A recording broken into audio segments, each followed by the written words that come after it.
शिव महापुराण में तीर्थों में वास करने का और तीर्थों में किस तरीके से रहने का, तीर्थों में सावधान रहने का और तीर्थों में किए हुए पापों का भी वर्णन किया गया है।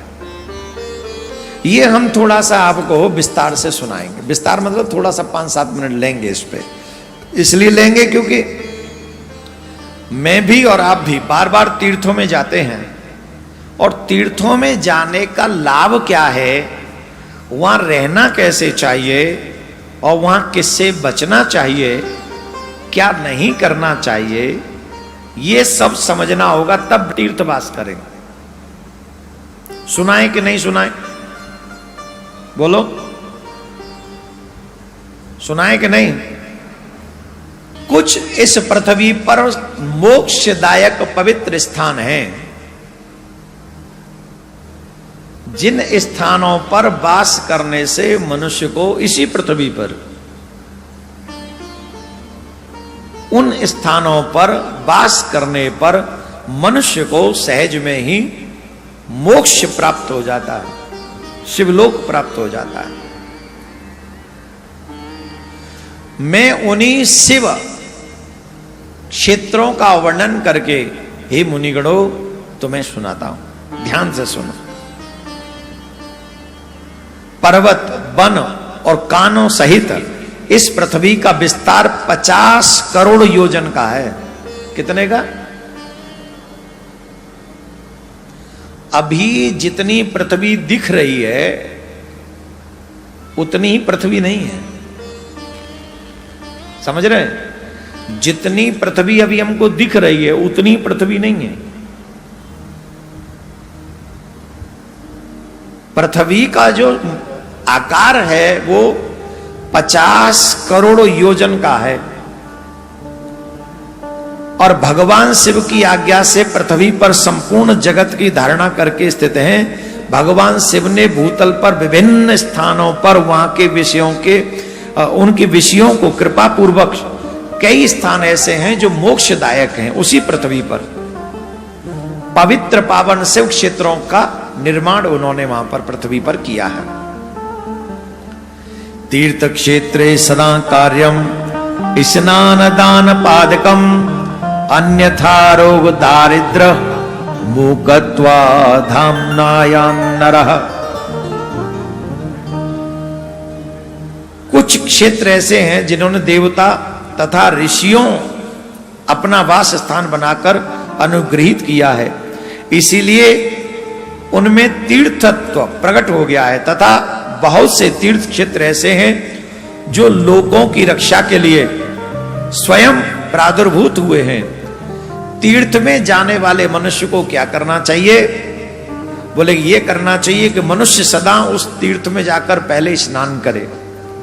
जहां तीर्थ होता है ना, वहां कोई या तो नदी होती है या कोई तालाब होता है, सरोवर होती है, कुछ तो होता है। जैसे वृंदावन आओगे तो यहाँ पे जमुना मैया है, मथुरा जाओगे तो जमुना मैया है, राधा कुंड इत्यादि जाओगे तो वहां राधा कुंड है, कृष्ण कुंड है, गोवर्धन जाओगे मानसी गंगा है, ऐसे पुनीत स्थान है। तो वहां इन तीर्थों में जाए तो सबसे पहले पवित्र स्नान करना चाहिए और स्नान के बाद दान और जप करना चाहिए। आप लोग आजकल के तीर्थ यात्रियों को देखो क्या करते हैं, आते ही मंदिर जाते और खाते और सीधे गाड़ी में बैठ के निकल जाते हैं। हाँ या ना? जवाब दो। यही है ना?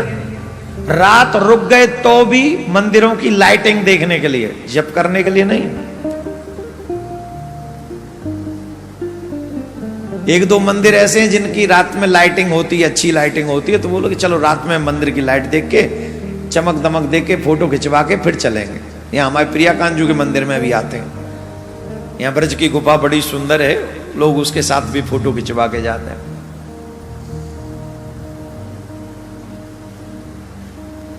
तीर्थ में जाके पहले स्नान करे, फिर दान करे, जाप करे, जाप करे और उसके बाद अच्छा ऐसा न करे तो, इसीलिए बार बार तीर्थ यात्रा करने के बाद भी जो कष्ट हो रहे हैं वो सुनो।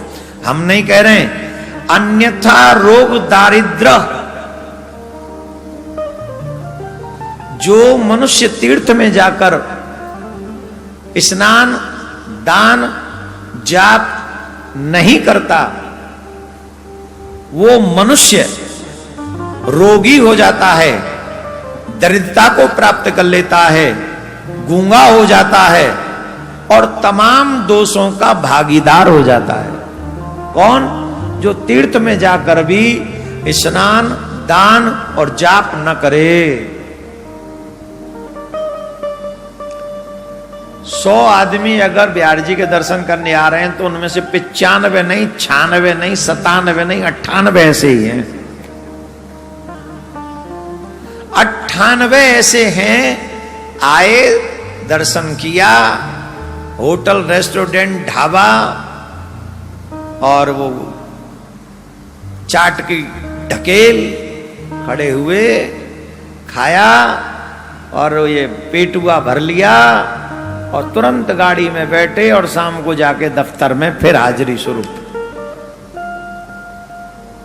बोलो हम गलत कह रहे हैं? जवाब दो, गलत कह रहे हैं ना? हम गलत नहीं कह रहे हैं। शिव पुराण में लिखा है, हम गलत कैसे कह सकते हैं? अधिकांश लोग यहां पर ऐसे ही आते हैं। अरे और की तो क्या कहें, बिहार जी को 2 रुपया नहीं चढ़ाते, औरों की तो बातें ही छोड़ दो।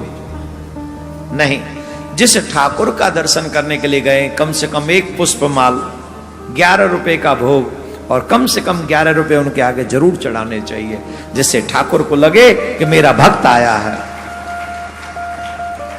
किसी भी मंदिर में जाओ आप, एक माला जरूर ले जाओ। माला की सामर्थ्य नहीं तो एक पुष्प ले जाओ, और 11 रुपए का भी कुछ नहीं ले जा सकते तो घर से मिश्री का भोग लगाने के लिए कुछ तो ले जाओ, गुड़ ले जाओ। और मंदिर में जाकर खड़े होकर चाहे भैया 1.25 रुपया ही चढ़ाओ, पर ठाकुर जी को जरूर चढ़ाओ। खाली हाथ मन लौटो, दान करो।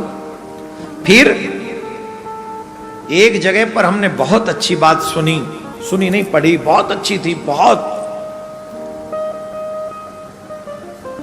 शिव पुराण में ही लिखा है, जो मनुष्य, ये बात बहुत सुनने वाली है, ध्यानपूर्वक जितने भी लोग सुन रहे हैं उनके लिए,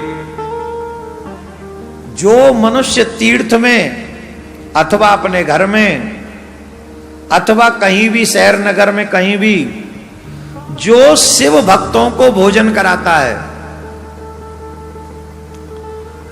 जो शिव भक्तों को भोजन कराता है, श्रद्धा से कराता है, वो सीधा स्वर्ग के लिए प्रस्थान करता है, उसका कल्याण हो जाता है।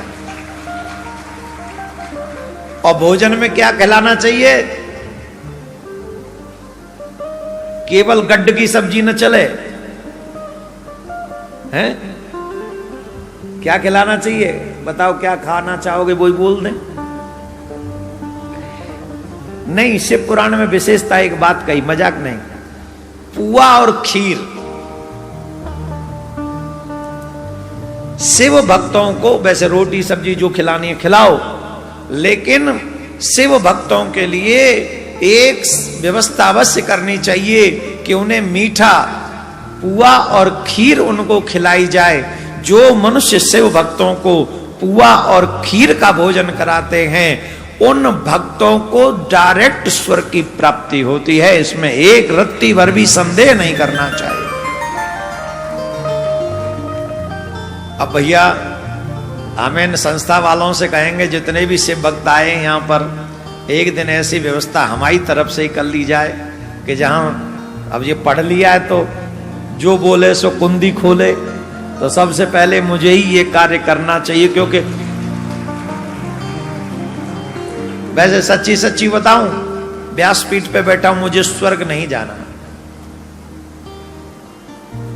अगर कोई मुझसे कहे कि पुआ खिलाएं, खीर खिलाइए, स्वर्ग जाओ, तो हम कहेंगे पुआ खिलाएं, स्वर्ग, खीर खिलाइए, पर इसके बदले हमको स्वर्ग नहीं चाहिए। इसका कुछ और अरेंजमेंट करो।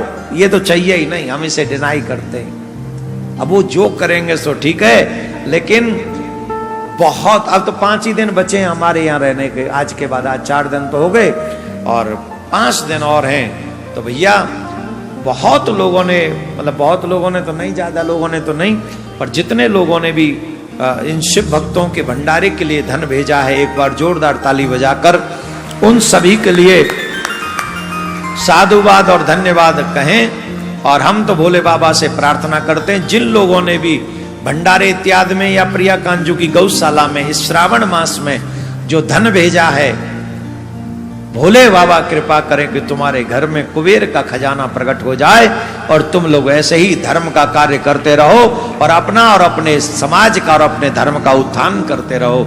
ऐसी प्रार्थना हम बाबा भोलेनाथ से करते हैं। राधे राधे बोलना पड़ेगा, ए धीरे नहीं, जोर से बोलो। जो मनुष्य तीर्थ में जाकर दान नहीं करता, जप नहीं करता, भजन नहीं करता, वह व्यक्ति रोगी होता है, दरिद्री होता है, बहरा हो जाता है। जो मनुष्य बहरा नहीं, मूक मतलब गूंगा हो जाता है। जो मनुष्य इस भारतवर्ष के भीतर स्वयंभू तीर्थों में वास करके मरता है, उसे पुनः मनुष्य योनि प्राप्त होती है। हे ब्राह्मणों, पुण्य क्षेत्र में पाप कर्म अगर हो जाए तो वह पुण्य क्षेत्र में निवास करते समय थोड़ा सा भी पाप अगर कर दे तो पाप के लिए उसे सचेत रहना चाहिए, पाप नहीं करना चाहिए। किसी भी तरीके से यह प्रयास करे कि पुण्य क्षेत्र में पाप करने से बचा जाए। जो तीर्थ क्षेत्र में रहता है मनुष्य और तीर्थ क्षेत्र में रहकर अगर मनुष्य से छोटा भी पाप हो जाता है तो वो वज्र पाप के समान होता है। किसके समान? वज्र पाप के समान हो जाता है। और उस वज्र पाप को मिटाने में बहुत मुश्किल हो जाती है। तीर्थों में जाकर बार बार यही बात जो इसको हमने प्रारंभ में कहा था, स्नान करें, पितरों के नाम से तर्पण करें, सामर्थ्य अनुसार दान करें और ज्यादा से ज्यादा तीर्थ में रहकर जाप करें, भजन करें। अब आप एक बात समझ लीजिए, तीर्थ में रहकर भजन करोगे तो कम करोगे वो ज्यादा हो जाएगा, और तीर्थ में रह के पाप थोड़ा करोगे वो भी बड़ा पाप हो जाएगा। इसके विषय में कितनी बार बताया गया है कि मनुष्य संसार में कहीं भी पाप करता है, जैसे ही उसके चरण तीर्थ में पड़ते हैं सारे पाप वहीं जलकर नष्ट हो जाते हैं, तीर्थ में जाते ही नष्ट हो जाते। लेकिन वहीं अगर वो पाप कर बैठे तो गड़बड़ हो जाएगी। और पाप तीन प्रकार के होते हैं, मनसा वाचा कर्मणा। मन से भी पाप होता है कि बैठे कथा में है लेकिन मन ही मन में पाप कर रहे हैं। पंडित जी कोई गाली दे रहे हैं जो कथा सुना रहे, अरे भला करे, जब से बैठा है पाप ही पाप कर रहा है, कुछ कर ही नहीं रहा। तो मन से पाप, अब बोल तो सकते नहीं, पंडित जी के आगे कैसे बोले। वाचा, यहां कथा सुन के गए और बाहर जाके किसी से लड़ाई हो गई, उसको गाली गलौज करने लग गए, वचन से हो गया। कर्मणा, दो चार थप्पड़ सेक दिए किसी भक्त के ऊपर, तो कर्मणा, ये पाप हो। इन सभी प्रकार के पापों से वैसे तो मनुष्य जीवन में ही बचना चाहिए, फिर भी तीर्थ में विशेषतः बचना चाहिए। बोलो राधे राधे। मन से किए हुए पाप ध्यान से मिटते हैं, वचन से किए हुए पाप जाप से मिटते हैं, और कर्म से किए हुए पापों को मिटाने का एक उपाय है, ज्यादा से ज्यादा शरीर को तपाया जाए। तपाया आग में नहीं, व्रतों के द्वारा तपाया जाए। शरीर को सुख देने की बजाय, जैसे परिक्रमा लगाते हो आप तो पैरों में दर्द होता है कि नहीं होता है, थक जाते फिर भी चल रहे हैं कि नहीं। तो शरीर से किए हुए पापों को, जो शरीर से पाप हो जाते हैं, उन पापों को मिटाने के लिए फिर मनुष्य को परिक्रमा इत्यादि करनी चाहिए, उससे शरीर से किए हुए पाप मिटते हैं। और एक बात हम तो सीधी सीधी सी जानते हैं, जो भगवान से प्रेम कर बैठता है, विश्वास कर बैठता है, और जो एक बार उनकी शरण में चला जाता है, फिर ठाकुर जी कह देते तू चिंता कर ही क्यों रहा है, तेरी सारी चिंता मेरी।